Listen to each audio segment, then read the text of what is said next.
Talk a little bit about the articulation because when I was messing with the prototypes at Legion's Con, um, I realized something that I didn't notice before. Like the torso articulation, I don't think I've seen that anywhere else, where it's a diaphragm, ab crunch, and a ball joint at the waist. So that's pretty dope. But like, where the I know Adam, you love articulation, but was there any specific inspiration for the articulation on these?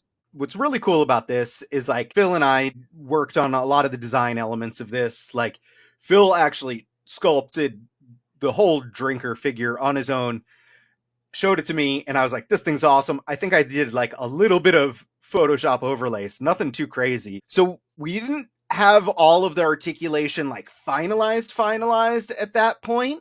But since then, Phil probably knew my coworker and friend Renee Aldrete before Designer Con.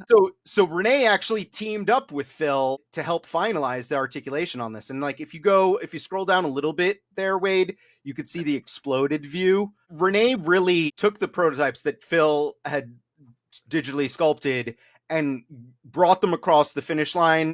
We have trapped joints, everything in there, and is ridiculously posable. But again, Yeah. it is a 3D printed prototype. So it's still got a little bit of limitations, but this thing is going to move like crazy. I want this to be able to be like folded up into a little ball. It is going to be an awesome figure once it comes out of the factory. We're going to be all over making sure every bit of this functions the way that it has been digitally sculpted and engineered.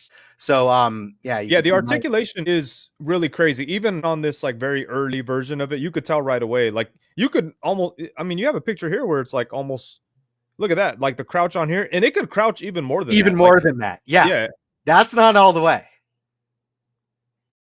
Wake up now!